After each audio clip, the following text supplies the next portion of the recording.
भारत की अर्थव्यवस्था ने सबको चौंका दिया है। वित्त वर्ष 2024-25 की चौथी तिमाही यानी क्वार्टर 4 में भारत ने 13.5 अरब डॉलर का करंट अकाउंट सरप्लस दर्ज किया है। यह हमारे देश के जीडीपी का 1.3% है। यह सिर्फ एक आंकड़ा नहीं बल्कि यह दिखाता है भारत की ताकत, आत्मनिर्भरता और दुनिया में बढ़ता हुआ प्रभाव। जब अमेरिका, चीन और यूरोप की अर्थव्यवस्थाएं परेशान हैं, भारत मजबूती से आगे बढ़ रहा है। लेकिन सबसे पहले समझिए कि आखिर ये करंट अकाउंट सरप्लस क्या होता है, और फिर इस वीडियो में हम बात करेंगे कि आखिर भारत ने ये कारनामा कैसे किया और क्या कह रहे हैं भारत को लेकर के ये आंकड़े। तो चलिए पहले समझ लेते हैं कि आखिर ये चालू खाता सरप्लस यानी करंट अकाउंट सरप्लस होता क्या है। देखिए, करंट अकाउंट बताता है कि हम दुनिया के साथ कितना व्यापार कर रहे हैं, यानी हम बाहर के देशों को कितना सामान और कितनी सर्विसेज बेचते हैं और उनसे कितना सामान और सर्विसेज खरीदते हैं।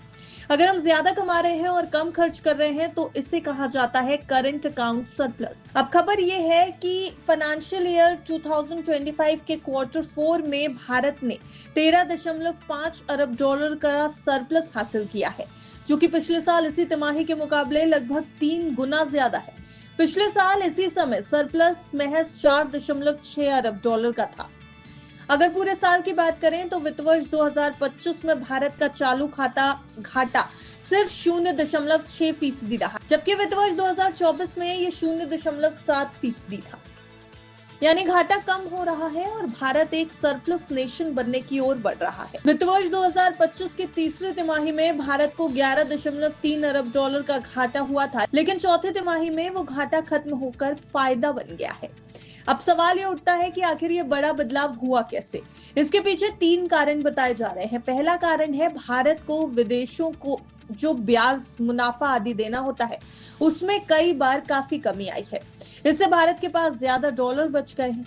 दूसरा बड़ा कारण है वित्त वर्ष 2025 की चौथी तिमाही में भारत को सर्विस सेक्टर से 53.3 अरब डॉलर मिले। ये पिछले साल से 10 अरब डॉलर ज्यादा है। आईटी, बिजनेस प्रोसेसिंग और कंसल्टेंसी जैसी सर्विसेज का इसमें बड़ा योगदान भी है। और तीसरा कारण है व्यापार घाटा चौथी तिमाही में घटकर 59.5 अरब डॉलर रह गया है, जबकि तीसरी तिमाही में ये 79.3 अरब डॉलर था। अब सोचिए कि जब बाकी दुनिया मंदी की तरफ जा रही है, भारत का ये फायदा दिखाता है कि हमारी नींव अब मजबूत हो चुकी है। भारत अब सिर्फ एक उभरती हुई अर्थव्यवस्था नहीं बल्कि एक गाइडिंग इकोनॉमिक पावर भी बन गया है। जहां अमेरिका का चालू घाटा जीडीपी का 3% से भी ज्यादा है, वहीं भारत सिर्फ 0.6% पर है। और दोनों के बीच के कंपैरिजन को देखें तो भारत के लिए ये बहुत बड़ी बात है। हालांकि भारत के लिए सिर्फ एक खुशखबरी नहीं आई बल्कि कुछ चिंता की बात भी सामने आई है।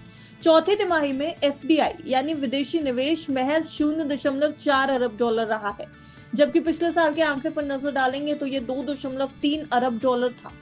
पूरे साल वित्त वर्ष 2025 में एफडीआई महज 1 अरब डॉलर रहा।